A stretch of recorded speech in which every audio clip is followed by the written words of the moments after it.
Hindistan şu anda tamamen katliamların adeta cirit attığı bir ülke haline geldi. Ne katliamı bu? Müslüman. बिस्मिल्लाहिर्रहमानिर्रहीम। तैयब उर्दगान इर्तुगरुल गाजी का हकीकी वारिस है। फतेह उस्मानिया का एक जानबाज सिपाही है।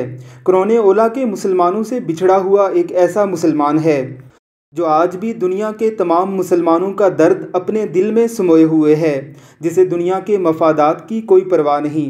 भारत जैसी बड़ी मईशत हो या इसराइल जैसा बड़ा गासिब, या जैसे तेल बेचने वाले बड़े बड़े शेख हों या अमेरिका जैसा बड़ा मुल्क, वो सबको इग्नोर करके अपने मुसलमान भाइयों की आवाज़ बनता है।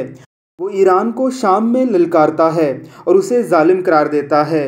वो यूएसए को इराक और अफ़गानिस्तान में ललकारता है और उनके जुल्म सितम को बयान करता है। बर्मा में होने वाले मुजालिम पर मुसलमानों के साथ खड़ा नज़र आता है। वो कश्मीर के मुसलमानों की आवाज़ बनते हुए तमाम कारोबार और मफादात को बालाए ताक रखते हुए इंडिया के मुजालिम बरबला सुनाता है। ज़रा सुनिए इस वीडियो में तैयब उर्दगान किस तरह से इंडिया के मुजालिम को नंगा कर रहा है।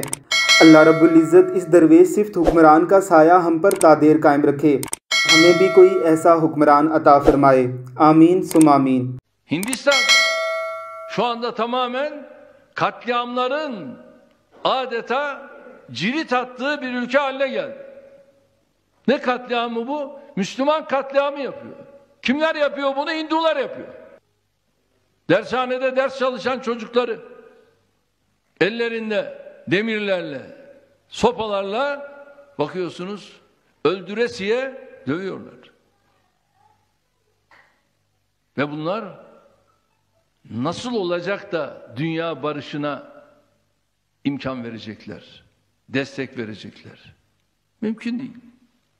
Lafa geldiği zaman nüfusu fazla, oradan bakıyorsunuz ben güçlüyüm havasına giriyorlar.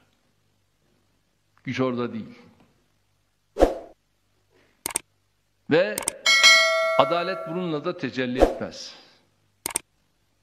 Onun için biz nerede olursa olsun hakkı, hukuku, adaleti korumak ve konuşmakla yolumuza devam edeceğiz.